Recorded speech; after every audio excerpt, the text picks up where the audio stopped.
ਸਾਡੇ ਮੁੱਦਾ USA programme ਵਿੱਚ ਤੁਹਾਡਾ ਸਵਾਗਤ ਹੈ। ਅੱਜ ਜਿਹੜਾ ਅਸੀਂ ਵਿਸ਼ਾ ਲੈ ਕੇ ਆਏ ਹਾਂ ਪੰਜਾਬ ਦੇ ਨਾਲ ਜੁੜਿਆ ਹੋਇਆ ਵਿਸ਼ਾ ਹੈ, ਕਿਉਂਕਿ ਪੰਜਾਬ ਦੇ ਵਿੱਚੋਂ ਬਹੁਤ ਵੱਡੀ ਗਿਣਤੀ ਵਿੱਚ ਲੋਕ ਵਿਦੇਸ਼ਾਂ ਵਿੱਚ ਵਸੇ ਨੇ। ਚਾਹੇ ਕਿਸੇ ਵੀ ਕੰਟਰੀ ਦੀ ਗੱਲ ਕਰ ਲਓ, ਕੈਨੇਡਾ ਕਰ ਲਓ, ਯੂਐਸਏ ਕਰ ਲਓ, ਯੂਕੇ ਕਰ ਲਓ, ਆਸਟ੍ਰੇਲੀਆ, ਨਿਊਜ਼ੀਲੈਂਡ, ਹਰ ਕੰਟਰੀ ਦੇ ਵਿੱਚ ਸਾਡੇ ਪੰਜਾਬੀ ਨੇ।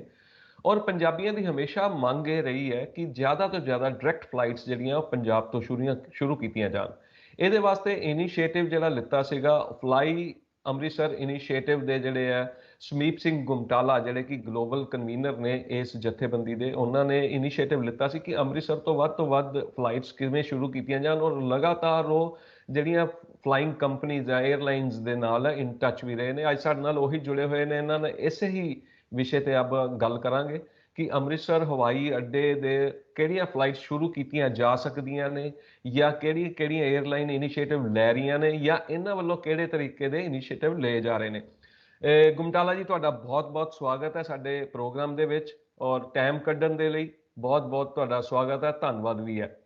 ਹਾਂਜੀ, ਬਹੁਤ-ਬਹੁਤ ਧੰਨਵਾਦ ਸੰਜੀਵ ਜੀ, ਜੋ ਤੁਸੀਂ ਸਮਾਂ ਦਿੱਤਾ ਹੈ ਤੇ ਮੈਨੂੰ ਮੌਕਾ ਦਿੱਤਾ ਹੈ ਕਿ ਅਸੀਂ ਸ਼ੇਅਰ ਕਰ ਸਕੀਏ ਕਿ ਸ੍ਰੀ ਅੰਮ੍ਰਿਤਸਰ ਸਾਹਿਬ, ਜਿੱਥੇ ਹਰ ਇੱਕ ਪੰਜਾਬੀ, ਭਾਵੇਂ ਕਿਸੇ ਵੀ ਧਰਮ ਤੋਂ ਹੋਵੇ, ਭਾਵੇਂ ਵਿਦੇਸ਼ੀ ਵੀ, ਉਹਨਾਂ ਦੀ ਕੋਸ਼ਿਸ਼ ਹੁੰਦੀ ਹੈ ਕਿ ਉਹ ਜ਼ਿੰਦਗੀ ਵਿੱਚ ਇੱਕ ਵਾਰੀ ਜ਼ਰੂਰ ਜਾਣ। ਬਿਲਕੁਲ। ਔਰ ਤੁਸੀਂ ਜਿਹੜਾ ਇਹ ਫਲਾਈ ਅੰਮ੍ਰਿਤਸਰ ਇਨੀਸ਼ੀਏਟਿਵ ਇੱਕ ਸੰਸਥਾ ਬਣਾਈ ਹੋਈ ਹੈ, ਔਰ ਹਮੇਸ਼ਾ ਕਈ ਵਾਰ ਚਰਚਾ 'ਚ ਵੀ ਰਹਿੰਦੀ ਹੈ ਕਿ ਇਹ ਇਨੀਸ਼ੀਏਟਿਵ ਲੈ ਰਹੇ ਨੇ ਕਿ ਅੰਮ੍ਰਿਤਸਰ ਹਵਾਈ ਅੱਡੇ ਤੋਂ ਵੱਧ ਫਲਾਈਟਸ ਡਾਇਰੈਕਟ ਜਿਹੜੀਆਂ ਫੋਰਨ ਨੂੰ ਸ਼ੁਰੂ ਕੀਤੀਆਂ ਜਾਣ। ਉਹਨੂੰ ਲੈ ਕੇ ਕਿਸ ਤਰ੍ਹਾਂ ਦੇ ਤੁਹਾਡੇ ਉਪਰਾਲੇ ਕੀਤੇ ਜਾ ਰਹੇ ਨੇ, ਜਾਂ ਤੁਸੀਂ ਇਹ ਜਿਹੜਾ ਇਨੀਸ਼ੀਏਟਿਵ ਹੈ ਕਦੋਂ ਸਟਾਰਟ ਕੀਤਾ ਸੀਗਾ, ਔਰ ਹੁਣ ਤੱਕ ਕੀ ਕਾਮਯਾਬੀ ਤੁਹਾਨੂੰ ਹਾਸਲ ਹੋਈ ਹੈ? ਹਾਂਜੀ ਜੀ ਸੰਜੀਵ ਜੀ, ਇਹ ਸਵਾਲ ਐਕਚੁਅਲੀ ਕਾਫੀ ਸਵਾਲ ਦੇ ਵਿੱਚ ਵੀ ਕਈ ਸਵਾਲ ਨੇ ਕਿ ਕਦੋਂ ਸ਼ੁਰੂ ਕੀਤਾ, ਕਿਸ ਤਰ੍ਹਾਂ ਕਾਮਯਾਬੀ ਹੋਈ। ਇਨੀਸ਼ੀਏਟਿਵ, ਇਹ ਜਿਹੜਾ ਇਨੀਸ਼ੀਏਟਿਵ ਵਰਡ ਅਸੀਂ ਰੱਖਿਆ ਫਲਾਈ ਅੰਮ੍ਰਿਤਸਰ, ਓਬਵੀਅਸਲੀ ਕਿ ਅੰਮ੍ਰਿਤਸਰ ਨੂੰ ਜਾਓ, ਤੇ ਇਨੀਸ਼ੀਏਟਿਵ ਅਸੀਂ ਇਹਨੂੰ ਦਿੱਤਾ ਉਪਰਾਲਾ। ਇੱਕ ਉਪਰਾਲਾ ਹੈ, ਤੇ ਉਪਰਾਲਾ ਕੱਲਾ ਤੁਸੀਂ ਕਹਿ ਲਓ ਇੱਕ ਸੰਸਥਾ ਨਹੀਂ, ਇਹ ਉਪਰਾਲਾ ਸਾਡੇ ਸਾਰਿਆਂ ਦਾ ਸਾਂਝੇ ਤੌਰ ਦਾ ਉਪਰਾਲਾ ਹੈ। ਇਹ ਉਪਰਾਲਾ ਇਸ ਤਰ੍ਹਾਂ ਸ਼ੁਰੂ ਹੋਇਆ ਕਿ ਬੜੇ ਸਾਲ ਪਹਿਲਾਂ ਮੇਰੇ ਫਾਦਰ ਨੇ ਇੱਕ ਸੰਸਥਾ ਬਣਾਈ ਸੀ, ਅੰਮ੍ਰਿਤਸਰ ਵਿਕਾਸ ਮੰਚ, ਅੰਮ੍ਰਿਤਸਰ ਤੋਂ ਸ਼ੁਰੂ ਕੀਤਾ। ਪਰ ਮੈਂ ਇੱਥੇ ਵਿਦੇਸ਼ 'ਚ ਪੜ੍ਹਦਾ ਸੀ, ਇੱਥੇ ਰਹਿੰਦਾ ਸੀ, ਤੇ ਉਹ ਕਾਫੀ ਸਾਲ ਤੋਂ ਇਹਦੇ ਲਈ ਯਤਨ ਕਰ ਰਹੇ ਸੀ। ਵੱਡਾ ਏਅਰਪੋਰਟ ਵੀ ਬਣਿਆ, ਫਲਾਈਟਸ ਵੀ ਕੁਝ ਸ਼ੁਰੂ ਹੋਈਆਂ, ਫਿਰ ਬੰਦ ਹੋ ਗਈਆਂ, ਤੇ ਉਹ ਲਿਖਤੀ ਰੂਪ 'ਚ ਬੜੇ ਕੰਮ ਕਰ ਰਹੇ ਸੀ, ਸਰਕਾਰ ਨੂੰ ਲਿਖਣਾ। ਪਰ ਇੱਕ ਚੀਜ਼ ਜਿਹੜੀ ਜਦੋਂ ਮੈਂ ਦੇਖਿਆ ਤਕਰੀਬਨ 6 ਸਾਲ ਪਹਿਲਾਂ, ਕਿ ਉਹ ਸੀਗਾ ਕਿ 에ਅਰਲਾਈਨਸ ਤੱਕ ਕੀ ਤਕਨੀਕੀ ਟੈਕਨੀਕਲ ਚੀਜ਼ ਕਿਹੜੀ ਹੈ। ਟੈਕਨੀਕਲ ਵਿੱਚ ਸੰਜੀਵ ਜੀ ਬੜਾ ਕੁਝ ਆ ਜਾਂਦਾ ਹੈ, ਅੰਕੜੇ ਵੀ ਆ ਜਾਂਦੇ ਨੇ, ਡੇਟਾ ਆ ਜਾਂਦਾ ਹੈ। ਅਸੀਂ ਵਰਬਲੀ ਕਹਿ ਦਿੰਦੇ ਆ ਕਿ ਸਾਡਾ ਡਾਇਸਪੋਰਾ ਇੰਨਾ ਇੱਥੇ ਬੈਠਾ ਹੈ, ਕਿ ਕੈਲੀਫੋਰਨੀਆ ਇੰਨੇ ਬੈਠੇ ਨੇ, ਕੈਨੇਡਾ ਇੰਨੇ ਬੈਠੇ ਨੇ। ਪਰ ਜਦੋਂ ਕਿਸੇ ਨੂੰ ਤੁਸੀਂ ਸਾਰਾ ਡੇਟਾ ਸ਼ੋਅ ਕਰੋ, ਜਾਂ ਹੋਰ ਕਿਹੜੇ ਕਾਰਨ ਨੇ ਟੈਕਨੀਕਲ, ਫਿਰ ਉਹਦਾ ਕੋਈ ਸੋਲੂਸ਼ਨ ਨਿਕਲਦਾ ਹੈ, ਇੱਕ ਹੋਰ ਚੀਜ਼। ਸੋ ਫਿਰ ਅਸੀਂ ਕੁਝ ਮੇਰੇ ਨਾਲ ਹੋਰ ਵੀ ਇੱਕ ਤੋਂ ਜਾਣੇ ਨੇ, ਓਬਵੀਅਸਲੀ ਸਾਡੇ ਸੀਨੀਅਰ ਨੇ, ਮੇਰੇ ਫਾਦਰ ਸੀ, ਹੋਰ ਜਾਣੇ ਸੀਗੇ। ਫਿਰ ਮੈਂ ਸਾਰੇ ਅੰਕੜੇ ਇਕੱਠੇ ਕਰਕੇ ਤੇ ਫਿਰ ਅਸੀਂ ਇਹਨੂੰ ਨਾਂ ਦਿੱਤਾ ਫਲਾਈ ਅੰਮ੍ਰਿਤਸਰ ਇਨੀਸ਼ੀਏਟਿਵ। ਤੇ ਇਹਦੇ ਵਿੱਚ ਮੇਨ ਗੋਲ ਸੰਜੀਵ ਜੀ ਇਹੋ ਸੀਗੇ ਕਿ ਉੱਥੇ ਕਨੈਕਟੀਵਿਟੀ ਲੈ ਕੇ ਆਣੀ ਜਿੱਥੇ ਸਾਨੂੰ ਲੱਗਦਾ ਵਾ ਕਿ ਫਿਜ਼ੀਬਿਲਿਟੀ ਹੈ। ਫਿਜ਼ੀਬਿਲਿਟੀ ਵਿੱਚ ਆ ਜਾਂਦਾ ਹੈ, ਫਿਰ ਅੰਕੜੇ ਆ ਜਾਂਦੇ ਨੇ। ਸੋ ਜਿਹੜੇ ਪੁਰਾਣੇ ਅੰਕੜੇ ਸਨ, ਜਿੱਦਾਂ ਟੋਰਾਂਟੋ ਫਲਾਈਟ ਚੱਲਦੀ ਸੀ, ਬਰਮਿੰਗਮ ਚੱਲਦੀ ਸੀ, ਹੀਥਰੋ ਚੱਲਦੀ ਸੀ, ਉਹ ਇਕੱਠੇ ਕੀਤੇ। ਨਾਲ ਦੀ ਨਾਲ ਇਕੱਠੇ ਕੀਤੇ ਸੈਂਸਸ ਡੇਟਾ, ਕਿਉਂਕਿ ਉਹ ਤੇ ਇੱਕ ਪ੍ਰੂਵਨ ਹੈ ਨਾ ਕਿ ਇੰਨਾ ਪੰਜਾਬੀ ਡਾਇਸਪੋਰਾ ਇੱਥੇ ਬੈਠਾ ਹੈ, ਆਸਟ੍ਰੇਲੀਆ ਬੈਠਾ ਹੈ। ਬਿਲਕੁਲ ਸੋ ਬਿਲਕੁਲ। ਉਹ ਇਕੱਠੇ ਕਰਕੇ ਫਿਰ ਅਸੀਂ 에ਅਰਲਾਈਨਸ ਤੱਕ ਪਹੁੰਚ ਕੀਤੀ, ਪਰ ਨਾਲ ਦੀ ਨਾਲ ਸਰਕਾਰਾਂ ਤੱਕ ਵੀ ਪਹੁੰਚ ਕੀਤੀ। ਉਹਦੇ ਵਿੱਚ ਸੈਂਟਰਲ ਗਵਰਨਮੈਂਟ ਆ ਜਾਂਦੀ ਹੈ ਕਿ ਕੀ ਚੀਜ਼ ਚਾਹੀਦੀ ਹੈ ਕਿ ਜਿਹਦੇ ਨਾਲ ਫਲਾਈਟ ਜਿਹੜੀ ਹੈ ਇੰਟਰਨੈਸ਼ਨਲ ਸ਼ੁਰੂ ਹੁੰਦੀ, ਜਾਂ ਡੋਮੈਸਟਿਕ ਵੀ। ਸੋ ਓਬਵੀਅਸਲੀ ਇਮੀਗ੍ਰੇਸ਼ਨ ਹੋਣਾ ਜ਼ਰੂਰੀ ਹੈ, 에ਅਰਪੋਰਟ ਤੇ ਫੈਸਿਲਿਟੀਜ਼ ਹੋਣੀਆਂ ਜ਼ਰੂਰੀ, ਉਹ ਸਭ ਫੈਸਿਲਿਟੀਜ਼ ਮੌਜੂਦ ਨੇ ਅੰਮ੍ਰਿਤਸਰ। ਸੋ ਇਹਦੇ ਤਹਿਤ ਫਿਰ ਅਸੀਂ 에ਅਰਲਾਈਨਸ ਤੱਕ ਅਪਰੋਚ ਕੀਤੀ, ਤੇ ਅਪਰੋਚ ਕਰਨ ਤੋਂ ਬਾਅਦ ਮੈਂ ਇਹ ਕਹਾਂਗਾ ਸਭ ਤੋਂ ਵੱਡੀ ਜਿਹੜੀ ਸਾਡੀ ਡਿਮਾਂਡ ਸੀ, ਉਹ ਸੀ ਬਰਮਿੰਗਮ ਫਲਾਈਟ ਨੂੰ ਮੁੜ ਤੋਂ ਸ਼ੁਰੂ ਕਰਾਉਣਾ, ਅੰਮ੍ਰਿਤਸਰ ਬਰਮਿੰਗਮ। ਉਹ ਫਲਾਈਟ 2004 ਤੋਂ ਲੈ ਕੇ 2008 ਤੱਕ ਚੱਲਦੀ ਰਹੀ, ਤੇ ਫਿਰ 2013 ਵਿੱਚ 에ਅਰ ਇੰਡੀਆ ਨੇ ਸ਼ੁਰੂ ਕੀਤੀ ਸੰਜੀਵ ਜੀ। ਪਰ ਹੈਰਾਨੀ ਦੀ ਗੱਲ ਇਹ ਸੀ, ਉਹ ਅੰਮ੍ਰਿਤਸਰੋਂ ਜਹਾਜ਼ ਜਾਂਦਾ ਸੀ ਦਿੱਲੀੋਂ ਫਿਰ ਉਹ ਅੰਮ੍ਰਿਤਸਰੋਂ ਉੱਡਦਾ ਹੋਇਆ ਹੀ ਉੱਤੋਂ ਦੀ ਬਰਮਿੰਗਮ ਜਾਂਦਾ ਸੀ, ਤੇ ਸਵਾਰੀਆਂ ਜਹਾਜ਼ 'ਚ ਹੀ ਬੈਠੀਆਂ ਰਹਿੰਦੀਆਂ ਸੀ। ਇਮੀਗ੍ਰੇਸ਼ਨ ਸਾਰੀ ਅੰਮ੍ਰਿਤਸਰ ਹੁੰਦੀ ਸੀ। ਪਰ ਅਸੀਂ ਕਵਾਂਗੇ ਨੱਕ ਇੱਧਰੋਂ ਫੜਨ ਦੀ ਬਜਾਏ ਪੁੱਠਾ ਫੜ ਰਹੇ ਸੀ ਕਿ ਤੁਸੀਂ ਉੱਪਰੋਂ ਲੰਘ ਕੇ ਜਾ ਰਹੇ ਜੇ, ਤੇ ਅੰਮ੍ਰਿਤਸਰ ਰੋਕ ਕੇ ਫਿਰ ਗਾਂਹ ਨੂੰ ਜਾਓ। ਸੋ ਇਹ ਇੱਕ 에ਅਰ ਇੰਡੀਆ ਦੀ ਪਾਲਿਸੀ ਸੀ। 2010 ਵਿੱਚ ਜਦੋਂ ਨਵਾਂ T3 ਟਰਮੀਨਲ ਸ਼ੁਰੂ ਹੋਇਆ, ਤੇ ਉਹਨਾਂ ਨੇ ਕਿਹਾ ਹੱਬ ਬਣਾਤੀ। ਅਸੀਂ ਕਿਹਾ ਪਾਲਿਸੀ ਤੁਹਾਡੀ ਗਲਤ ਹੈ, ਫਿਰ ਉਹਦਾ ਜ਼ੋਰ ਲਾਇਆ। ਪਰ ਜ਼ੋਰ ਵਿੱਚ ਮੈਂ ਕਹਾਂਗਾ ਕਿ ਉਹਦੇ ਵਿੱਚ ਕਾਫੀ ਲੋਕ ਜੁੜੇ। ਮੈਂ ਦੱਸਾਂਗਾ ਉਹਦੇ ਵਿੱਚ ਫਿਰ ਪੀਟੀਸੀ ਵੀ, ਹੋਰ ਵੀ ਬੜੇ ਲੋਕ, ਸਾਰੇ ਸਾਡੇ ਮੀਡੀਆ ਨੇ ਬੜਾ ਸਾਥ ਦਿੱਤਾ। ਤੇ ਇੰਗਲੈਂਡ ਤੋਂ ਵੀ ਐਮਪੀ ਜਿਹੜੇ ਸਨ, ਪ੍ਰੀਤ ਕੌਰ ਗਿੱਲ, ਤਨਮਨਜੀਤ ਸਿੰਘ ਢੇਸੀ, ਹੋਰ ਵੀ ਐਮਪੀ ਜੁੜੇ। ਸੋ ਇਹ ਜਿਹੜਾ ਉਪਰਾਲਾ ਸੀ ਕੱਲਾ ਇੱਕ ਜਾਣੇ ਦਾ ਨਹੀਂ, ਹੋਰ ਸਾਰੇ ਓਵਰਆਲ ਜੋੜ ਕੇ ਫਿਰ ਜੁੜਿਆ। ਤੇ ਸਾਨੂੰ ਖੁਸ਼ੀ ਹੈ ਫਰਵਰੀ 2018 ਵਿੱਚ ਫਿਰ 에ਅਰ ਇੰਡੀਆ ਨੇ ਅੰਮ੍ਰਿਤਸਰ ਬਰਮਿੰਗਮ ਫਲਾਈਟ ਜਿਹੜੀ ਹੈ ਸ਼ੁਰੂ ਕੀਤੀ। ਉਹਦੇ ਲਈ ਅਸੀਂ ਹਾਈ ਕੋਰਟ ਦਾ ਦਰਵਾਜ਼ਾ ਵੀ ਖੜਕਾਇਆ ਚੰਡੀਗੜ੍ਹ ਕਿ ਪੰਜਾਬ ਦਾ ਇਹ ਹਵਾਈ ਅੱਡਾ 에ਅਰ ਇੰਡੀਆ ਸਰਕਾਰੀ 에ਅਰਲਾਈਨ ਹੈ। ਦੂਜੀ ਗੱਲ, ਕੁਆਲਾਲੰਪੁਰ 에ਅਰ ਏਸ਼ੀਆ ਦੀ ਇੱਕ 에ਅਰਲਾਈਨ ਹੈ, ਲੋ ਕਾਸਟ ਕੈਰੀਅਰ। ਉਹ ਦੁਨੀਆ ਦੀ ਬੜੀ ਵੱਡੀ ਲੋ ਕਾਸਟ ਕੈਰੀਅਰ ਹੈ। ਤੇ ਆਸਟ੍ਰੇਲੀਆ ਬੜੀ ਕਨੈਕਟੀਵਿਟੀ ਹੈ ਸੰਜੀਵ, ਸਾਡਾ ਡਾਇਸਪੋਰਾ ਪਿਛਲੇ ਸਾਲਾਂ ਤੋਂ ਬਹੁਤ ਵੱਡੀ ਗਿਣਤੀ 'ਚ ਗਿਆ ਹੈ। ਬਿਲਕੁਲ। ਸੋ ਉਹਨਾਂ ਤੱਕ ਪਹੁੰਚ ਕੀਤੀ, ਕੰਟੈਕਟ ਲੱਭੇ, ਅਮਰੀਕਾ ਬੈਠ ਕੇ ਫਿਰ ਕਾਲਾਂ ਕਰਨੀਆਂ। ਸੋ ਸਭ ਤੋਂ ਪਹਿਲਾ ਸਵਾਲ ਸੰਜੀਵ ਜੀ ਇਹ ਆਉਂਦਾ ਸੀ ਕਿ ਅਮਰੀਕਾ ਬੈਠੇ ਜੇ ਤੁਸੀਂ, ਸੋ ਤੁਸੀਂ ਇਹ ਕੀ ਚੀਜ਼ ਹੈ, ਪਹਿਲਾਂ ਉਹਨਾਂ ਨੂੰ ਦੱਸਿਆ, ਫਿਰ ਅੰਕੜੇ ਦਿੱਤੇ, ਫਿਰ ਉਹਨਾਂ ਨੇ ਫਿਰ ਇਹ ਐਗਰੀ ਕੀਤਾ ਤੇ ਅੰਮ੍ਰਿਤਸਰ ਕੁਆਲਾਲੰਪੁਰ ਫਲਾਈਟ ਸ਼ੁਰੂ ਹੋਈ ਅਗਸਤ 2018 ਵਿੱਚ। ਉਹ ਮੈਂ ਕਹਾਂਗਾ ਕਿ ਵੱਡੀ ਜਿਹੜੀ ਸੀ ਪ੍ਰਾਪਤੀ ਸੀਗੀ ਕਿ ਸਾਨੂੰ ਕੌਨਫੀਡੈਂਸ ਆਇਆ ਕਿ ਅਸੀਂ 에ਅਰਲਾਈਨਸ ਤੱਕ ਪਹੁੰਚ ਕਰੀਏ। ਕਿਉਂਕਿ ਮੈਂ ਮੰਨਦਾ ਸਰਕਾਰਾਂ ਦੇ ਵੀ ਕੰਮ ਹੁੰਦੇ ਨੇ ਕਰਨ ਦੇ, ਪਰ ਅੱਜ ਕੱਲ੍ਹ ਅਸੀਂ ਸੇਵਾ ਕਰਦੇ ਹਾਂ, ਬੜੇ ਪ੍ਰੋਜੈਕਟ ਹੁੰਦੇ ਨੇ ਹੋਰ। ਸੋ ਉਹ ਜਿਹੜੀ ਸਫਲਤਾ ਸੀ ਉਹ ਬੜੀ ਵੱਡੀ ਸੀ। ਤੇ ਮੈਨੂੰ ਮਾਣ ਹੈ ਇਹ ਗੱਲ ਕਹਿਣ ਦਾ ਕਿ ਗੁਰੂ ਸਾਹਿਬ ਦੀ, ਪਰਮਾਤਮਾ ਦੀ ਬਖਸ਼ਿਸ਼ ਸਦਕਾ ਆਸਟ੍ਰੇਲੀਆ ਵਿਦਿਨ 2 ਆਵਰਸ ਲੋਕ ਕੁਆਲਾਲੰਪੁਰ ਜਾਂਦੇ ਸੀ। ਕੁਆਲਾਲੰਪੁਰ ਤੋਂ ਸਿਡਨੀ, ਮੈਲਬਰਨ, ਬ੍ਰਿਸਬੇਨ, ਸੋ ਇਹ ਡੈਸਟੀਨੇਸ਼ਨ ਸਾਰੀਆਂ ਕਵਰ ਹੋ ਗਈਆਂ ਸਨ। ਸੋ ਇਹ ਜਿਹੜੀਆਂ ਕੁਝ ਚੀਜ਼ਾਂ ਨੇ। ਤੀਜੀ ਸੀਗਾ ਇੱਕ ਸਕੀਮ ਸੀਗੀ ਉੜੇ ਦੇਸ਼ ਕਾ ਆਮ ਨਾਗਰਿਕ। ਪ੍ਰਾਈਮ ਮਿਨਿਸਟਰ ਮੋਦੀ ਨੇ ਇੱਕ ਆਫਰ ਲਿਆਂਦੀ ਸੀ ਕਿ ਉਹਦੇ ਵਿੱਚ 에ਅਰਲਾਈਨਸ ਨੂੰ ਸਬਸਿਡੀ ਮਿਲਦੀ ਸੀ। ਸੋ ਅਸੀਂ ਫਿਰ ਆਪਣਾ ਟੀਮ ਜਿਹੜੀ ਹੈ ਦਿੱਲੀ ਗਈ, ਉੱਥੇ ਮਿਲੇ। ਉੱਥੇ ਜਿਹੜੀ ਪੰਜਾਬ ਸਰਕਾਰ ਸੀ ਪਿਛਲੀ, ਉਹਨਾਂ ਦੇ ਉਸ ਤੋਂ ਪਹਿਲਾਂ ਤੇ ਉਹ ਸਰਕਾਰ ਦੇ ਨਾਲ ਜਾ ਕੇ ਅਸੀਂ ਤੇ ਉਹ ਫਿਰ ਉਹਨਾਂ ਨੂੰ ਮਿਲੇ। ਤੇ ਪਟਨਾ ਸਾਹਿਬ, ਕੋਲਕਾਤਾ, ਜੈਪੁਰ, ਲਖਨਊ, ਇਹ 6-7 ਡੈਸਟੀਨੇਸ਼ਨ ਸੀ ਜਿਹੜੀਆਂ ਟੂਰਿਸਟ ਡੈਸਟੀਨੇਸ਼ਨ ਦੇ ਗਵਰਨਮੈਂਟ ਨੇ ਉਹਨੂੰ ਕਨੈਕਟ ਕਰਨਾ ਸੀ। ਤੇ ਅਸੀਂ ਉਹਨਾਂ ਨੂੰ ਕਿਹਾ ਕਿ ਇਹ ਪਾਓ, ਤੇ ਉਹਨਾਂ ਨੇ ਇਹ ਡੈਸਟੀਨੇਸ਼ਨ ਦਿੱਤੀਆਂ। 에ਅਰਲਾਈਨਸ ਨੇ ਫਲਾਈਟ ਸ਼ੁਰੂ ਕੀਤੀਆਂ ਤੇ ਫਿਰ ਫਲਾਈਟ ਸ਼ੁਰੂ ਹੋਈਆਂ ਤੇ ਹਾਲੇ ਵੀ ਚੱਲ ਰਹੀਆਂ ਨੇ ਫਲਾਈਟਸ ਕਈ। ਸੋ ਇਹ ਜਿਹੜੀਆਂ ਮੈਂ ਕਹਾਂਗਾ ਕੁਝ ਸਮਰੀ ਜਿਹੜੀ ਹੈ ਇਹਦੀ ਸਾਡੀ ਪ੍ਰਾਪਤੀ ਜਿਹੜੀ ਹੈ ਉਦੋਂ ਹੋਈ। ਮੈਨੂੰ ਇਹ ਵੀ ਯਾਦ ਆ ਕਿ ਆਈ ਥਿੰਕ ਸੋ ਵੀ 2006 ਦੇ ਵਿੱਚ ਜਾਂ 5 ਦੇ ਵਿੱਚ ਅੰਮ੍ਰਿਤਸਰ ਤੋਂ ਬਰਮਿੰਗਮ ਦੀ ਡਾਇਰੈਕਟ ਫਲਾਈਟ ਸ਼ੁਰੂ ਹੋਈ ਸੀ। ਔਰ ਉਦੋਂ ਓਵਰ ਬੁਕਿੰਗ ਸੀ। ਮਤਲਬ ਆਪਾਂ ਇਹ ਵੀ ਨਹੀਂ ਕਹਿ ਸਕਦੇ ਵੀ ਅੰਮ੍ਰਿਤਸਰ ਤੋਂ ਕਸਟਮਰ ਹੈ ਨਹੀਂ ਸੀ ਜਾਂ ਜਿਹੜਾ ਕਲਾਇੰਟ ਨਹੀਂ ਸੀਗੀ, ਓਵਰ ਬੁਕਿੰਗ ਹੁੰਦੀ ਸੀ। ਔਰ ਵਲੰਟਰੀ ਇਹ ਵੀ ਰਿਕੁਐਸਟ ਕੀਤੀ ਜਾਂਦੀ ਸੀ 에ਅਰਲਾਈਨ ਵੱਲੋਂ ਵੀ ਜੇ ਕਿਸੇ ਨੇ ਅਗਲੀ ਫਲਾਈਟ ਲੈਣੀ ਹੈ ਤੇ ਪੈਸੇਂਜਰ ਲਾਈਨ 'ਚ ਹੈਗੇ ਆ। ਤੇ ਉਸ ਤੋਂ ਬਾਅਦ ਲੰਡਨ ਦੇ ਲਈ ਵੀ ਸ਼ੁਰੂ ਹੋਈ, ਹੀਥਰੋ ਲਈ ਵੀ ਸ਼ੁਰੂ ਹੋਈ ਸੀ। ਲੇਕਿਨ ਹੁਣ ਇਸ ਵੇਲੇ ਬਹੁਤ ਉੱਥੇ ਮੇਰੇ ਖਿਆਲ ਜਿਹੜੀਆਂ ਫਲਾਈਟਸ ਆ, ਜਿਹੜੀਆਂ ਇੰਟਰਨੈਸ਼ਨਲ ਫਲਾਈਟਸ ਕਾਫੀ ਘੱਟ ਨੇ ਇਸ ਵੇਲੇ ਜਿਹੜੀਆਂ ਚੱਲ ਰਹੀਆਂ। ਕਿਉਂਕਿ ਜੇ ਅੰਮ੍ਰਿਤਸਰ ਦੀ ਆਪਾਂ ਗੱਲ ਕਰੀਏ ਤੇ ਅੰਮ੍ਰਿਤਸਰ ਇੱਕ ਇਹੋ ਜਿਹਾ ਇਲਾਕਾ ਜਿਹਦੇ ਲਾਗੇ ਦੇ ਨੇੜਲੇ ਇਲਾਕਿਆਂ ਵਿੱਚੋਂ ਸਭ ਤੋਂ ਜ਼ਿਆਦਾ ਜਿਹੜੇ ਲੋਕ ਆ ਵਿਦੇਸ਼ਾਂ ਵਿੱਚ ਆ ਕੇ ਵਸੇ ਹੋਏ ਨੇ। ਔਰ ਅੰਮ੍ਰਿਤਸਰ 에ਅਰਪੋਰਟ ਨੂੰ ਇੰਟਰਨੈਸ਼ਨਲ ਤਾਂ ਬਣਾਇਆ ਹੈ, ਲੇਕਿਨ ਉਸ ਤੋਂ ਬਾਅਦ ਫਲਾਈਟਸ ਦੀ ਗਿਣਤੀ ਕਾਫੀ ਘੱਟ ਹੈ। ਹਾਂਜੀ, ਇਹ ਬਿਲਕੁਲ ਤੁਹਾਡੀ ਗੱਲ ਠੀਕ ਹੈ ਸੰਜੀਵ ਜੀ। ਇਹ 2006 ਵਿੱਚ ਇੱਕ ਐਵੀਏਸ਼ਨ ਦੀ ਵੈਬਸਾਈਟ ਹੈ, ਉਹਨਾਂ ਨੇ 2011 'ਚ ਆਰਟੀਕਲ ਇੱਕ ਲਿਖਿਆ। ਉਹਨਾਂ ਨੇ ਕਿਹਾ ਕਿ ਇਹ ਫਲਾਈਟ ਜਿਹੜੀ ਸੀ ਅੰਮ੍ਰਿਤਸਰ ਬਰਮਿੰਗਮ ਸ਼ੁਰੂ ਹੋਈ, ਫਿਰ ਉਹ ਫਲਾਈਟ ਨੂੰ ਟੋਰਾਂਟੋ ਕਨੈਕਟ ਕਰ ਦਿੱਤਾ ਗਿਆ ਤੇ ਇਹਦੇ ਵਿੱਚ ਓਵਰ ਬੁਕਿੰਗ ਹੁੰਦੀ ਸੀ। 2008 ਵਿੱਚ ਅਕਤੂਬਰ ਵਿੱਚ 에ਅਰ ਇੰਡੀਆ ਨੇ ਕਰ ਦਿੱਤਾ ਉਹਨੂੰ ਅੰਮ੍ਰਿਤਸਰ, ਲੰਡਨ, ਟੋਰਾਂਟੋ। ਤੇ ਉਦੋਂ ਇਹ ਕਹਿੰਦੇ ਸੀ ਕਿ Air India and profitability were never together। ਪਰ ਇਹ ਇੱਕ ਐਸੀ ਫਲਾਈਟ ਸੀ ਜਿਹੜੀ ਕਿ ਪ੍ਰੋਫਿਟੇਬਲ ਫਲਾਈਟ ਸੀ। ਤੇ ਪਰ ਸਾਨੂੰ ਕਹਾਂਗਾ ਤੁਸੀਂ ਕਹਿ ਲਓ ਕਿ ਜਦੋਂ T3 ਸ਼ੁਰੂ ਹੋਇਆ 2010 ਵਿੱਚ, ਤੇ ਉਦੋਂ ਇਹਨੂੰ ਚੇਂਜ ਕਰ ਦਿੱਤਾ ਗਿਆ। ਫਿਰ ਤੁਸੀਂ ਹੀਥਰੋ ਦੀ ਗੱਲ ਕੀਤੀ, ਜੈਟ 에ਅਰਵੇਜ਼ ਨੇ ਸ਼ੁਰੂ ਕੀਤੀ 2008 ਵਿੱਚ, ਰਿਸੈਸ਼ਨ ਆਇਆ ਉਦੋਂ ਕਾਫੀ 에ਅਰਲਾਈਨਸ ਨੂੰ ਵੀ ਨੁਕਸਾਨ ਪਹੁੰਚਿਆ। ਫਿਰ 에ਅਰਲਾਈਨਸ ਜਿਹੜਾ ਹੁੰਦਾ ਨੇ ਕੁਝ ਰੂਟ ਕੱਟ ਕਰਦੀਆਂ ਨੇ, ਉਹਦੇ 'ਚ ਫਿਰ ਜੈਟ 에ਅਰਵੇਜ਼ ਨੇ ਅੰਮ੍ਰਿਤਸਰ ਹੀਥਰੋ ਦਾ ਰੂਟ ਕੱਟ ਕੀਤਾ, ਨਾਲੇ 에ਅਰ ਇੰਡੀਆ ਨੇ ਸ਼ੁਰੂ ਕਰ ਦਿੱਤੀ ਸੀ। ਫਿਰ ਸਿੰਗਾਪੁਰ 에ਅਰਲਾਈਨਸ ਬੰਦ ਹੋ ਗਈ। ਹੁਣ ਕਾਫੀ ਲੋਕ ਹਾਲੇ ਵੀ ਕਹਿੰਦੇ ਨੇ ਕਿ ਅੱਜ ਤੋਂ 12-15 ਸਾਲ ਪਹਿਲਾਂ ਅੰਮ੍ਰਿਤਸਰੋਂ ਬਿਜ਼ਨਸ ਕਲਾਸ ਨਹੀਂ ਸੀ ਮਿਲਦੀ, ਤਾਂ ਕਰਕੇ ਬੰਦ ਹੋਈ ਸੀ, ਲੈਂਡਿੰਗ ਚਾਰजेस ਜ਼ਿਆਦਾ ਸਨ। ਪਰ ਉਸ ਵੇਲੇ ਉਸ ਤੋਂ ਬਾਅਦ ਹੁਣ ਬਹੁਤ ਚੇਂਜ ਆਇਆ ਹੈ ਸੰਜੀਵ ਜੀ। ਮੈਨੂੰ ਖੁਸ਼ੀ ਹੈ ਕਹਿਣ ਦੀ ਕਿ ਕੋਵਿਡ ਤੋਂ ਪਹਿਲਾਂ ਅੰਮ੍ਰਿਤਸਰ ਤਕਰੀਬਨ 10 ਇੰਟਰਨੈਸ਼ਨਲ ਡੈਸਟੀਨੇਸ਼ਨ ਨਾਲ ਜੁੜ ਗਿਆ ਸੀ। ਤੇ ਹੁਣ ਵਾਪਸ ਫਿਰ ਉਹ 9 ਡੈਸਟੀਨੇਸ਼ਨਸ ਆ ਗਈਆਂ ਨੇ, ਪਰ ਉਹਦੇ 'ਚ ਹੁਣ ਕੁਝ ਨਵੀਆਂ ਐਡ ਹੋਈਆਂ ਨੇ। ਸੋ ਬਰਮਿੰਗਮ ਦੀ ਫਲਾਈਟ ਤੇ ਹੀਥਰੋ ਦੀ ਫਲਾਈਟ ਮੈਂ ਸਾਰੇ ਦਰਸ਼ਕਾਂ ਨੂੰ ਜਿਹੜਾ ਦੱਸਣਾ ਚਾਹਾਂਗਾ, ਅੰਮ੍ਰਿਤਸਰੋਂ ਹਫ਼ਤੇ ਵਿੱਚ 3 ਦਿਨ ਲੰਡਨ ਹੀਥਰੋ ਤੇ 3 ਦਿਨ ਅੰਮ੍ਰਿਤਸਰੋਂ ਬਰਮਿੰਗਮ ਫਲਾਈਟ ਜਿਹੜੀ ਹੈ ਸਿੱਧੀ ਆਪਰੇਟ ਹੋ ਰਹੀ ਹੈ 에ਅਰ ਇੰਡੀਆ ਦੀ।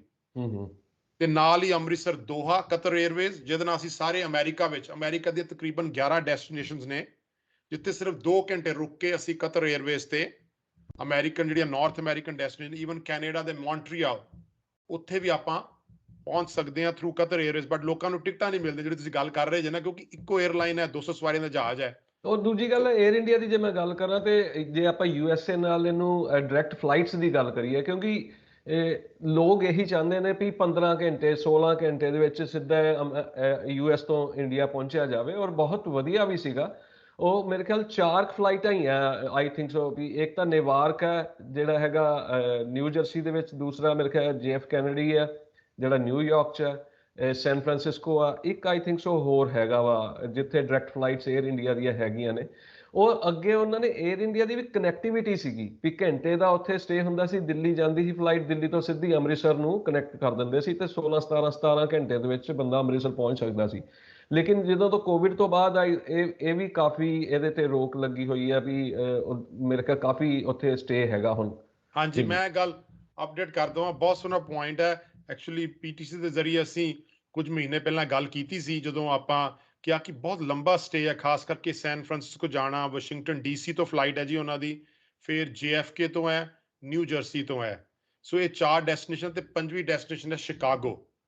ਸੋ ਉਹਨਾਂ ਦੀ ਸਿਰਫ ਇੱਕੋ ਫਲਾਈਟ ਚੱਲ ਰਹੀ ਸੀ ਸੰਜੀਵ ਜੀ। ਸੋ ਸਾਡਾ ਵੀ ਫਰਜ਼ ਬਣਦਾ ਹੈ ਕਿ ਅਸੀਂ 에ਅਰਲਾਈਨਸ ਤੱਕ ਗੱਲ ਪਹੁੰਚਾਈਏ। ਹੁਣ 에ਅਰ ਇੰਡੀਆ ਪ੍ਰਾਈਵੇਟ ਹੈ ਤੇ ਮੈਂ ਪਿਛਲੇ ਮਹੀਨੇ ਅਕਤੂਬਰ ਦੇ ਸ਼ੁਰੂ 'ਚ ਉਹਨਾਂ ਨੂੰ ਸਾਰਾ ਇਹ ਲਿਖ ਕੇ ਭੇਜਿਆ, ਇੱਕ ਟੇਬਲ ਬਣਾ ਕੇ 에ਅਰ ਇੰਡੀਆ ਦੇ CEO ਦੇ ਆਫਿਸ, ਕਿ ਇਹ ਦੇਖੋ ਤੁਸੀਂ ਪੰਜਾਬੀ ਅਸੀਂ ਚਾਹੁੰਦੇ ਹਾਂ, ਚਲੋ ਸਿੱਧੀ ਫਲਾਈਟ ਹਰ ਥਾਂ ਪੋਸੀਬਲ ਨਹੀਂ ਹੈ, ਤੇ ਤੁਸੀਂ ਵੀ ਕਾਫੀ ਇੱਧਰੋਂ ਦਿਖਾਇਆ, ਟਿਕਟਾਂ ਬੜੀਆਂ ਮਹਿੰਗੀਆਂ ਸਨ ਕੈਲੀਫੋਰਨੀਆ ਵਾਲੇ ਪਾਸਿਓਂ ਵੀ। ਤੇ ਉਹਨਾਂ ਨੂੰ ਮੈਂ ਦੱਸਿਆ ਕਿ 8 ਘੰਟੇ ਬਹਿਣਾ ਤੇ ਉਹ ਪੰਜਾਬੀਆਂ ਨੂੰ ਫੋਰਸ ਹੋ ਜਾਂਦਾ, ਬਾਈ ਰੋਡ ਜਾ ਰਿਹਾ, ਕੋਈ ਐਕਸੀਡੈਂਟ ਹੋ ਰਿਹਾ, ਕੋਈ ਉੱਥੇ 9-9 ਘੰਟੇ 10-10 ਘੰਟੇ ਖੱਜਲ ਖੁਆਰੀ ਹੋ ਰਹੀ ਹੈ। ਤੇ ਉਹਨਾਂ ਨੇ ਸੰਜੀਵ ਜੀ ਹੁਣ 1 ਨਵੰਬਰ ਤੋਂ ਸਾਡੀ ਇਹ ਰਿਕੁਐਸਟ ਮੰਨਦੇ ਹੋਏ 2 ਫਲਾਈਟਸ ਐਡ ਕੀਤੀਆਂ ਨੇ ਦਿੱਲੀ ਤੋਂ। ਮੈਂ ਸਾਰੇ ਦਰਸ਼ਕਾਂ ਨੂੰ ਦੱਸਦਾ, ਮੈਨੂੰ ਬੜੇ ਫੋਨ ਆਉਂਦੇ ਸੀ ਜੀ ਨਿਊਯਾਰਕ ਤੋਂ, ਵਾਸ਼ਿੰਗਟਨ DC ਤੋਂ ਫੋਨ ਆਉਂਦੇ ਸੀ ਕਿ ਸਮੀਪ ਜੀ ਸਾਨੂੰ 10 ਘੰਟੇ ਬਹਿਣਾ ਪੈਂਦਾ ਹੈ, ਅੰਮ੍ਰਿਤਸਰ ਜਲੰਧਰ ਲਾਗੇ ਜਿਹੜੀ ਏਰੀਆ ਨੇ, ਸਾਨੂੰ ਬੜੀ ਖੱਜਲ ਖੁਆਰੀ ਹੁੰਦੀ ਹੈ। ਤੇ ਉਹਨਾਂ ਨੇ ਹੁਣ 에ਅਰ ਇੰਡੀਆ ਨੇ ਇੱਕ ਸਵੇਰੇ ਸੰਜੀਵ ਜੀ 5 ਵਜੇ ਫਲਾਈਟ ਜਿਹੜੀ ਹੈ ਐਡ ਕੀਤੀ ਹੈ, ਇੱਕ ਦੁਪਹਿਰੇ ਫਲਾਈਟ ਐਡ ਕੀਤੀ ਹੈ 2:15 ਵਜੇ ਦਿੱਲੀੋਂ ਅੰਮ੍ਰਿਤਸਰ ਦੀ। ਸੋ ਜਿੰਨੇ ਹੁਣ ਇਸ ਵੇਲੇ ਪੰਜਾਬੀ ਛੁੱਟੀ ਤੇ ਜਾ ਰਹੇ ਨੇ, ਜੇਕਰ ਉਹਨਾਂ ਦੀ ਫਲਾਈਟ ਚੇਂਜ ਵੀ ਅਸੀਂ ਕਰਵਾ ਸਕਦੇ ਨੇ, ਤੁਸੀਂ ਵਾਸ਼ਿੰਗਟਨ DC ਤੋਂ ਉੱਥੇ ਸਵੇਰੇ 11-11:30 ਪਹੁੰਚਦੇ ਜੇ ਦਿੱਲੀ, ਇਸੇ ਤਰ੍ਹਾਂ ਨਿਊਯਾਰਕ ਤੋਂ ਵੀ ਤੇ ਸ਼ਿਕਾਗੋ ਤੋਂ ਵੀ, ਫਿਰ ਉੱਥੇ 2:15 ਵਜੇ ਤੁਹਾਨੂੰ ਫਲਾਈਟ ਮਿਲ ਜਾਂਦੀ ਹੈ। ਤੇ ਜਦੋਂ ਰਾਤੀ ਵਾਪਸ ਆਣਾ ਵਾ ਉਧਰੋਂ ਆਈਦਾ, ਉੱਥੋਂ 11 ਵਜੇ ਫਲਾਈਟ ਚੱਲਦੀ ਹੈ, 12 ਵਜੇ ਪਹੁੰਚ ਜਾਂਦੇ ਜੇ, ਉਹ ਫਿਰ ਤੁਸੀਂ 2 ਵਜੇ 3 ਵਜੇ 2 ਤੋਂ ਲੈ ਕੇ 4 ਵਜੇ ਤੱਕ ਉਹਨਾਂ ਦੀ ਫਲਾਈਟਾਂ ਜਾਂਦੀਆਂ ਨੇ। ਸੋ ਸਾਡਾ ਜਿਹੜਾ ਸਫ਼ਰ ਹੈ ਹੁਣ ਸਿਰਫ 15 ਤੋਂ 17 ਘੰਟੇ ਦਾ ਜਿਹੜਾ ਤੁਸੀਂ ਇਹ ਪੁਆਇੰਟ ਲਿਆਂਦਾ ਹੈ, ਉਹ ਮੈਂ ਦੱਸਣਾ ਚਾਹਾਂਗਾ, ਸਿਰਫ ਸੈਨ ਫਰਾਂਸਿਸਕੋ ਦਾ ਸਟੇ ਜਿਹੜਾ ਹੈ ਉਹ ਤਕਰੀਬਨ 5 ਤੋਂ 6 ਘੰਟੇ ਦਾ ਇਸ ਸਮੇਂ ਹੈਗਾ। ਪਰ ਉਹ ਵੀ ਕੋਸ਼ਿਸ਼ ਹੈ ਕਿ ਜੇ ਉਹ ਸਮਾਂ ਥੋੜਾ ਜਿਹਾ ਲੇਟ ਕਰ ਦੇਣ 2:15 ਵਜੇ ਦਾ, ਤੇ ਇਹ ਫਿਰ ਜਿਹੜੀ ਇਹ ਸਮੱਸਿਆ ਹੱਲ ਹੋ ਜਾਏਗੀ। ਇਹ ਇੱਕ ਵੇਲਾ ਹੋ ਗਿਆ ਜੀ ਬ੍ਰੇਕ ਦਾ, ਬ੍ਰੇਕ ਤੋਂ ਬਾਅਦ ਇਸੇ ਤਰ੍ਹਾਂ ਆਪਾਂ ਚਰਚਾ ਜਾਰੀ ਰੱਖਾਂਗੇ, ਹੋਰ ਵੀ ਪੁੱਛਾਂਗੇ ਕਿ ਅੱਗੇ ਕੀ ਉਪਰਾਲੇ ਕੀਤੇ ਜਾ ਰਹੇ ਨੇ, ਕਿਉਂਕਿ ਹੁਣ ਕਾਫੀ ਪਲਾਨ ਵੀ ਚੇਂਜਸ ਹੋਏ ਨੇ 에ਅਰਲਾਈਨ ਦੇ ਵੀ, ਔਰ ਗਵਰਨਮੈਂਟਸ ਨੇ ਵੀ ਪਲਾਨ ਕਾਫੀ ਚੇਂਜਸ ਕੀਤੇ। ਕਿਤੇ ਜਾਈਓ ਨਾ, ਹੁਣੀ ਆਪਣੇ ਦਰਸ਼ਕਾਂ ਨੂੰ ਕਹਿੰਦੇ ਆ ਵੀ ਹੁਣੀ ਇਸੇ ਤਰ੍ਹਾਂ ਚਰਚਾ ਅਸੀਂ ਸਮੀਪ ਸਿੰਘ ਗੁਮਟਾਲਾ ਉਹਨਾਂ ਨਾਲ ਜਾਰੀ ਰੱਖਾਂਗੇ।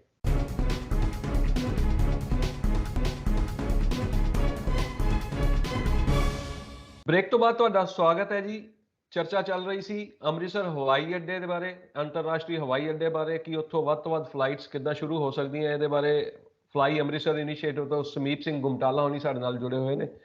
ਸਮੀਪ ਜੀ, ਇੱਕ ਜੇ ਆਪਾਂ ਦੇਖਿਆ ਜਾਵੇ ਤੇ ਜਿਹੜੀ ਬਹੁ ਗਿਣਤੀ ਲੋਕਾਂ ਦੀ ਹੈ, ਜਿਹੜੇ ਆਪਣੇ ਪੰਜਾਬ ਦੇ ਵਾਸੀ ਸੀ, ਉਹ ਕੈਨੇਡਾ ਤੇ US ਦੇ ਵਿੱਚ ਜ਼ਿਆਦਾ ਵਸੇ ਹੋਏ ਨੇ, ਔਰ US ਵਾਸਤੇ ਹੋਰ ਕਿੱਥੇ ਵਾਸਤੇ ਤੁਸੀਂ ਇਨੀਸ਼ੀਏਟਿਵ ਲੈ ਰਹੇ ਹੋ ਕਿ ਕਿੱਥੇ ਕਿੱਥੇ ਫਲਾਈਟਾਂ, ਹੋਰ ਡਾਇਰੈਕਟ ਫਲਾਈਟਾਂ ਜਿਹੜੀਆਂ ਉਹ ਸ਼ੁਰੂ ਹੋਣੀਆਂ ਚਾਹੀਦੀਆਂ? ਹਾਂਜੀ ਜੀ, ਸਾਡੀ ਮੇਨ ਕੋਸ਼ਿਸ਼ ਹੈ ਕਿ ਜਿੱਥੇ ਮੈਂ ਦੱਸਿਆ, ਸਾਨੂੰ ਲੱਗਦਾ ਹੈ ਕਿ ਫਲਾਈਟਸ ਦੀ ਕਮਰਸ਼ੀਅਲ ਵਾਇਬਿਲਿਟੀ ਹੈ। ਹੁਣ ਕਾਫੀ ਜਣਾਂ ਨੂੰ ਲੱਗੇਗਾ ਕਿ ਸੈਨ ਫਰਾਂਸਿਸਕੋ, ਨਿਊਯਾਰਕ ਬੜੇ ਲੋਕ ਨੇ ਸਾਡੇ, ਪਰ ਉਹਦੇ ਲਈ ਸਾਨੂੰ ਪਹਿਲਾਂ ਪ੍ਰੂਵ ਕਰਨਾ ਪੈਂਦਾ ਹੈ ਕਿ ਲੋਕ ਵਾਇਆ ਦਿੱਲੀ ਜਾਂ ਵਾਇਆ ਦੋਹਾ, 1 ਸਟਾਪ ਜਿੱਦਾਂ ਆਪਾਂ ਗੱਲ ਕੀਤੀ ਹੈ ਪਹਿਲਾਂ, ਬਹੁਤ ਲੋਕ ਜਾ ਰਹੇ ਨੇ। ਅਸੀਂ ਕਹਿ ਦੇਵਾਂਗੇ ਕਿ ਸਾਡਾ 2 ਲੱਖ ਉੱਥੇ ਬੰਦਾ ਹੈਗਾ, ਪਰ ਇੱਕ ਜਿਹੜੀ ਜਗ੍ਹਾ ਡੈਸਟੀਨੇਸ਼ਨਸ ਹੈਗੀ ਹੈ ਉਹ ਹੈਗੀ ਟੋਰਾਂਟੋ। ਟੋਰਾਂਟੋ ਇੱਕ ਪ੍ਰੂਵਨ ਰੂਟ ਹੈ, ਪਹਿਲਾਂ ਜਦੋਂ 2010 ਚ ਬੰਦ ਹੋਇਆ, ਪਰ ਉਹ ਬੰਦ ਹੋਇਆ ਸੀ ਕਿਉਂਕਿ 에ਅਰ ਇੰਡੀਆ ਨੇ ਪਾਲਿਸੀ ਚੇਂਜ ਕੀਤੀ ਸੀ।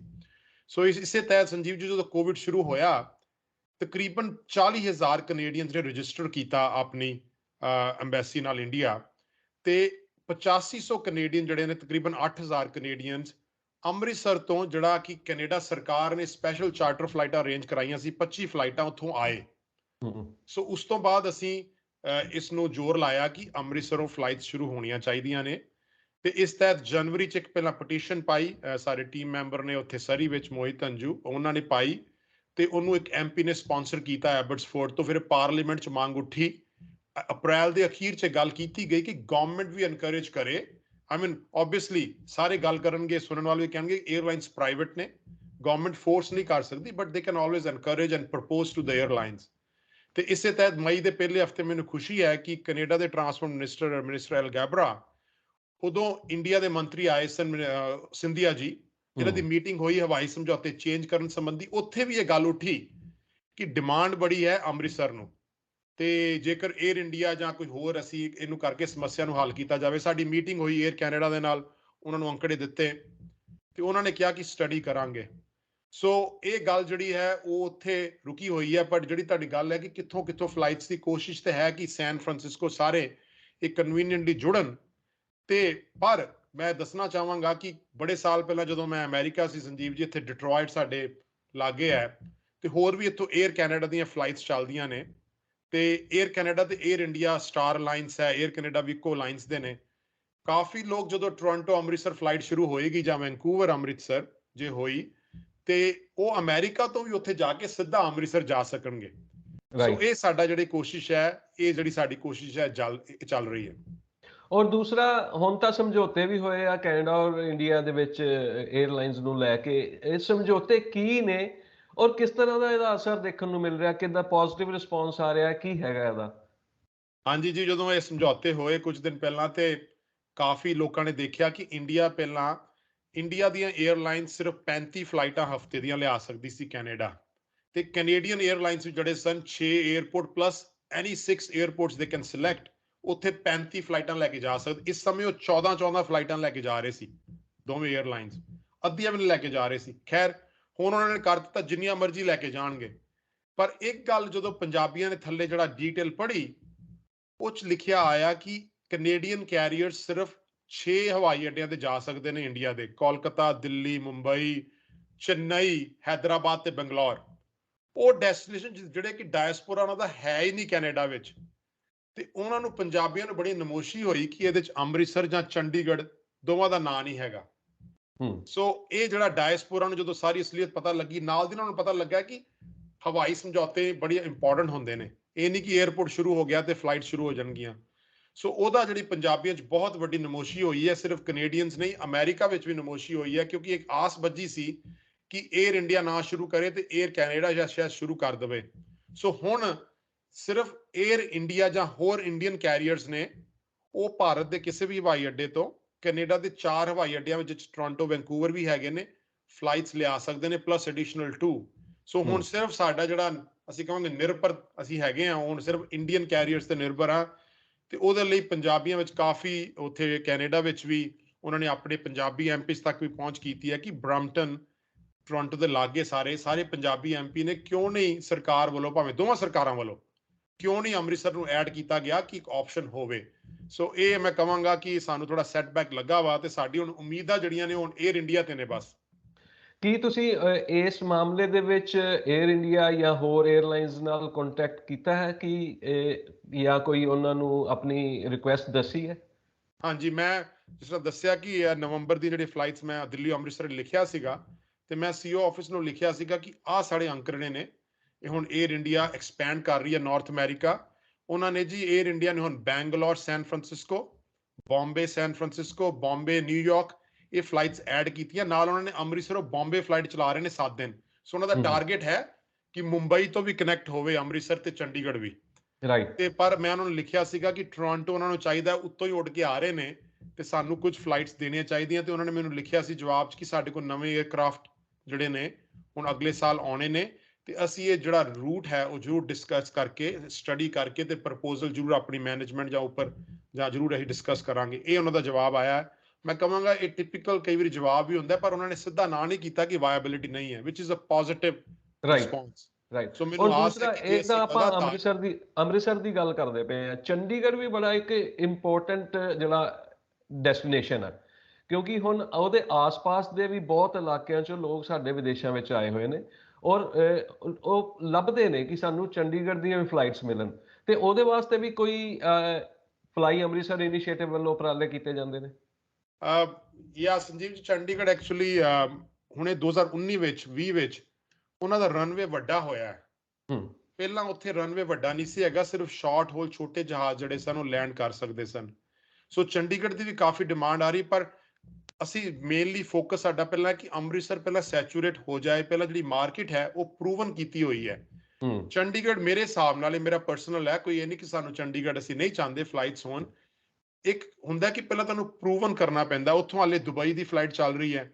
ਅੰਮ੍ਰਿਤਸਰ ਨੇ ਮਾਰਕੀਟ ਪ੍ਰੂਵ ਕੀਤੀ ਹੈ, ਬਰਮਿੰਗਮ, ਹੀਥਰੋ, ਉੱਥੇ ਟੂਰਿਸਟ ਵੀ ਆਉਂਦਾ। ਤੁਹਾਡੀ ਗੱਲ ਠੀਕ ਹੈ, ਉੱਥੇ ਵੀ 2 ਸਟੇਟਸ ਲੱਗਦੀਆਂ ਨੇ, ਹੂੰ। ਫਲਾਈਟਸ ਚੱਲਣੀਆਂ ਚਾਹੀਦੀਆਂ ਨੇ। ਹੂੰ। ਪਰ ਮੈਨੂੰ ਇੱਕ ਹੋਰ ਚੀਜ਼ ਜਿਹੜੀ ਹੈ ਸੰਜੀਵ ਜੀ, ਜਿੱਥੇ ਅੰਮ੍ਰਿਤਸਰ ਨੂੰ ਐਡਵਾਂਟੇਜ ਹੈ, ਉਹ ਐਡਵਾਂਟੇਜ ਹੈ ਪ੍ਰੂਵਨ ਹੈ, ਪਲੱਸ ਅੰਮ੍ਰਿਤਸਰ ਇੱਕ ਕੈਟ 3 ਸਿਸਟਮ ਲੱਗਾ ਹੈ। ਇਹ ਜਦੋਂ ਹੁਣ ਦਸੰਬਰ ਜਨਵਰੀ 'ਚ ਧੁੰਦ ਪੈਣੀ ਸ਼ੁਰੂ ਹੋਣੀ ਹੈ, ਇਹ 2017 'ਚ ਲੱਗਾ ਸੀ। ਇਹਦੇ ਨਾਲ ਬਹੁਤ ਵੱਡਾ ਆਇਆ, Amritsar is one of the airport ਜਿੱਥੇ ਕਿ ਅਮਰੀਕਾ ਸਾਰੇ ਵੱਡੇ 에ਅਰਪੋਰਟ ਕੈਟ 3 ਸਿਸਟਮ ਲਗਾਉਂਦਾ, 50 ਮੀਟਰ ਦੀ ਦੂਰੀ ਤੱਕ ਨਾ ਜਹਾਜ਼ ਲੈਂਡ ਕਰ ਸਕਦੇ ਨੇ। ਹੂੰ। ਸੋ ਚੰਡੀਗੜ੍ਹ ਜਦੋਂ ਵਿੰਟਰ ਆਉਂਦੀ ਹੈ ਦਸੰਬਰ, ਬਹੁਤ ਫਲਾਈਟਸ ਨੂੰ ਮੁਸ਼ਕਲ ਹੁੰਦੀ ਹੈ, okay. Specially long hall flights are very costly. ਜੇ ਇੱਕ ਅੱਧੀ ਫਲਾਈਟ ਡਿਲੇ ਵੀ ਹੋ ਜਾਏ ਨਾ, ਤੇ ਕਾਫੀ 에ਅਰਲਾਈਨਸ ਨੂੰ ਨੁਕਸਾਨ ਪਹੁੰਚਦਾ ਹੈ, ਕਿਉਂਕਿ ਰਾਊਟ ਦੇਖਣੇ ਪੈਂਦੇ ਆ। ਸੋ ਇਹ ਜਿਹੜੀ ਚੀਜ਼ ਹੈ, ਮੈਂ ਇਹ ਗੱਲ ਕਹਾਂਗਾ ਕਿ ਹਾਲੇ ਉਹਨਾਂ ਨੂੰ ਥੋੜਾ ਟਾਈਮ ਲੱਗੇਗਾ, ਕੁਝ ਸਮਾਂ, ਅਪਗ੍ਰੇਡ ਕਰ 4-5 ਰਹੇ ਨੇ। ਸਾਲ। ਪਹਿਲਾਂ ਛੋਟੇ ਅਸੀਂ ਜਿਹੜੇ ਸ਼ਾਰਟ ਰਾਊਟ ਨੇ, ਸਿੰਗਾਪੁਰ ਹੋ ਗਿਆ, ਉੱਥੋਂ ਹੋ ਗਿਆ, ਉਹ ਫਲਾਈਟਸ ਉੱਥੋਂ ਸ਼ੁਰੂ ਹੋਣ, ਫਿਰ ਹੋ ਸਕਦਾ ਹੈ ਕਿ ਕੈਨੇਡਾ ਤੋਂ ਜਾਂ ਉੱਥੋਂ ਫਲਾਈਟਸ ਜਿਹੜੀਆਂ ਨੇ ਲੰਬੇ ਰੂਟ ਤੇ ਸ਼ੁਰੂ ਹੋ ਸਕਣ।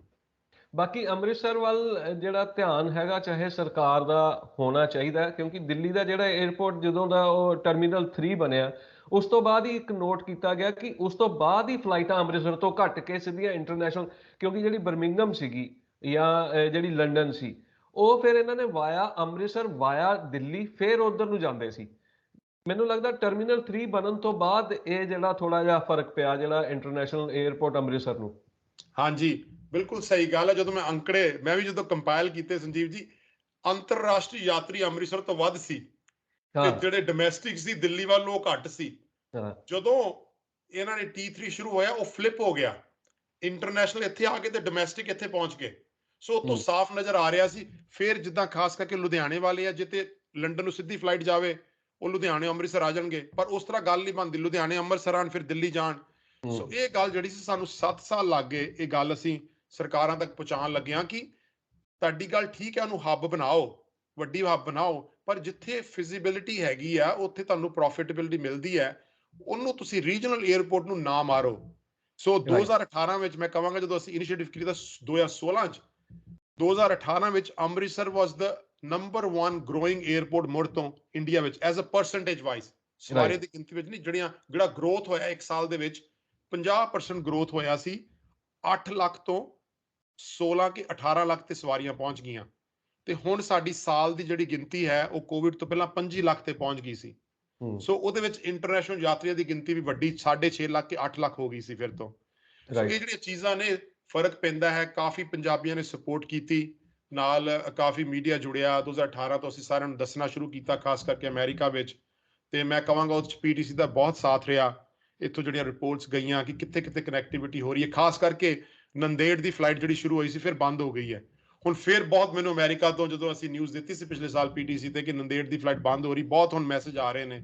ਸੋ ਇਹ ਜਿਹੜੀਆਂ ਚੀਜ਼ਾਂ ਨੇ, ਇਹ ਸਰਕਾਰਾਂ ਨੂੰ ਵੀ ਥੋੜਾ ਦੇਖਣਾ ਪਏਗਾ ਕਿ ਹਾਂਜੀ ਇਹ ਇੱਕ ਰਿਲੀਜੀਅਸ ਡੈਸਟੀਨੇਸ਼ਨ ਹੈ, ਉਹਨੂੰ ਸ਼ੁਰੂ ਹੋਵੇ। ਪਰ ਤੁਹਾਡੀ ਗੱਲ ਬਿਲਕੁਲ ਠੀਕ ਹੈ, ਜਿਹੜਾ ਦਿੱਲੀ 에ਅਰਪੋਰਟ ਦੇ ਬਣਨ ਨਾਲ ਸਭ ਤੋਂ ਵੱਧ ਨੁਕਸਾਨ ਜਿਹੜਾ ਸੀ, ਉਹ ਉਹ ਸਾਨੂੰ ਅੰਮ੍ਰਿਤਸਰ ਨੂੰ ਝੱਲਣਾ ਪੰਜਾਬੀਆਂ ਪਿਆ। ਨੂੰ ਉਹ ਹੋਇਆ ਸੀਗਾ।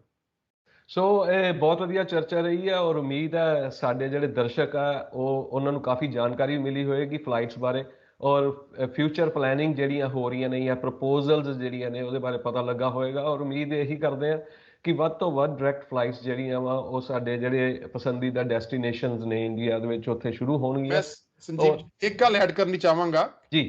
ਇੱਕ ਫਲਾਈਟ ਤੇ ਸ਼ੁਰੂ ਹੋਣਾ, ਇੱਕ ਐਮੀਰੇਟਸ ਦੀ ਰਿਪੋਰਟ ਆਈ ਸੀ 2013 ਵਿੱਚ, ਉਹਨਾਂ ਨੂੰ ਅੰਮ੍ਰਿਤਸਰ ਜਾਣ ਦੀ ਪਰਮਿਸ਼ਨ ਨਹੀਂ ਹੈਗੀ, ਚੰਡੀਗੜ੍ਹ ਵੀ ਨਹੀਂ ਪਰਮਿਸ਼ਨ ਹੈਗੀ। ਸੋ ਇਹ ਉਹਨਾਂ ਨੇ ਲਿਖਿਆ ਸੀ ਕਿ ਜੇ ਇੱਕ ਫਲਾਈਟ ਅੰਮ੍ਰਿਤਸਰ ਸ਼ੁਰੂ ਹੋਵੇ, ਐਗਜ਼ਾਮਪਲ $15 ਮਿਲੀਅਨ ਦਾ ਮੈਂ ਪੰਜਾਬੀਆਂ ਨੂੰ ਦੱਸਣਾ ਚਾਹਾਂਗਾ ਕਿਉਂ ਇੰਪੋਰਟੈਂਟ ਇੱਕ ਇਸ਼ੂ ਹੈ। ਇਹ ਨਹੀਂ ਹੈ ਕਿ ਸਾਨੂੰ ਸਹੂਲਤ ਹੈ, ਤੁਹਾਡੇ 10 ਘੰਟੇ ਬਚਣਗੇ, 10 ਤੇ 10 ਇੱਕ ਦਿਨ ਬਚੇਗਾ। ਸੋ $15 ਮਿਲੀਅਨ ਤੇ ਉਹਨਾਂ ਨੇ ਲਿਖਿਆ ਸੀ 1500 ਨੌਕਰੀਆਂ ਜਿਹੜੀਆਂ ਨੇ ਉਹ ਜਨਰੇਟ ਹੋਣਗੀਆਂ ਤੇ $15 ਮਿਲੀਅਨ ਦਾ ਜਿਹੜਾ ਹੈ ਫਾਇਦਾ ਹੋਏਗਾ ਅੰਮ੍ਰਿਤਸਰ ਨੂੰ ਤੇ ਪੰਜਾਬ ਦੀ ਆਰਥਿਕਤਾ ਨੂੰ। ਸੋ ਇਹ ਗੱਲ ਜਿਹੜੀ ਹੈ ਉਹ ਬਹੁਤ ਜ਼ਰੂਰੀ ਹੈ। ਬਿਲਕੁਲ ਜੀ। ਧੰਨਵਾਦ ਜੀ। ਸੋ ਸਮੀਪ ਜੀ, ਤੁਹਾਡਾ ਬਹੁਤ ਬਹੁਤ ਧੰਨਵਾਦ, ਤੁਸੀਂ ਆਪਣਾ ਸਮਾਂ ਦਿੱਤਾ, ਸਮਾਂ ਕੱਢ ਕੇ ਸਾਨੂੰ ਜਾਣਕਾਰੀ ਮੁਹੱਈਆ ਕਰਾਈ ਹੈ, ਸਾਡੇ ਦਰਸ਼ਕਾਂ ਨੂੰ ਜਾਣਕਾਰੀ ਮਿਲੀ ਹੈ ਜਿਹੜੀਆਂ ਨਵੀਆਂ ਪ੍ਰਪੋਜ਼ਲਸ ਨੇ 에ਅਰਲਾਈਨਸ ਦੀਆਂ, ਕਿਉਂਕਿ ਹੁਣ ਕੋਵਿਡ ਨੇ ਤਾਂ ਹਰ ਇੰਡਸਟਰੀ ਨੂੰ ਬਹੁਤ ਮਾੜਾ ਪ੍ਰਭਾਵ ਉੱਤੇ ਪਾਇਆ ਸੀ।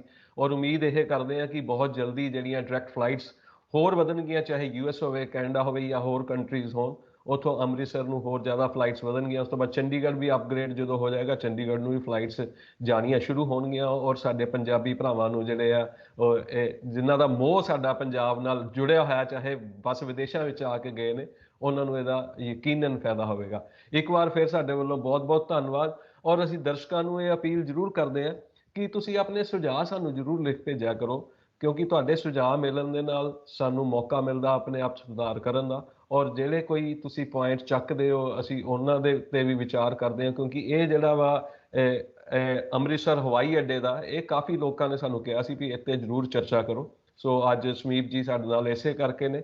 ਸਾਡਾ ਪਤਾ ਹੈ feedback@ptcnetwork.com। ਤੁਸੀਂ ਇੱਥੇ ਸਾਨੂੰ ਆਪਣੇ ਸੁਝਾਅ ਭੇਜ ਸਕਦੇ ਹੋ ਔਰ ਅਸੀਂ ਕੋਸ਼ਿਸ਼ ਕਰਾਂਗੇ ਵੀ ਤੁਹਾਡੇ ਸੁਝਾਵਾਂ ਤੇ ਸਹੀ ਤਰੀਕੇ ਨਾਲ ਅਮਲ ਕਰਕੇ ਅਗਲੀ ਵਾਰ ਹੋਰ ਨਵੇਂ ਵਿਸ਼ੇ ਦੇ ਨਾਲ ਤੁਹਾਡੇ ਸਾਹਮਣੇ ਹਾਜ਼ਰ ਹੋਈਏ। ਤਦ ਤੱਕ ਸਾਨੂੰ ਦਿਓ ਇਜਾਜ਼ਤ। ਸਤਿ ਸ਼੍ਰੀ ਅਕਾਲ।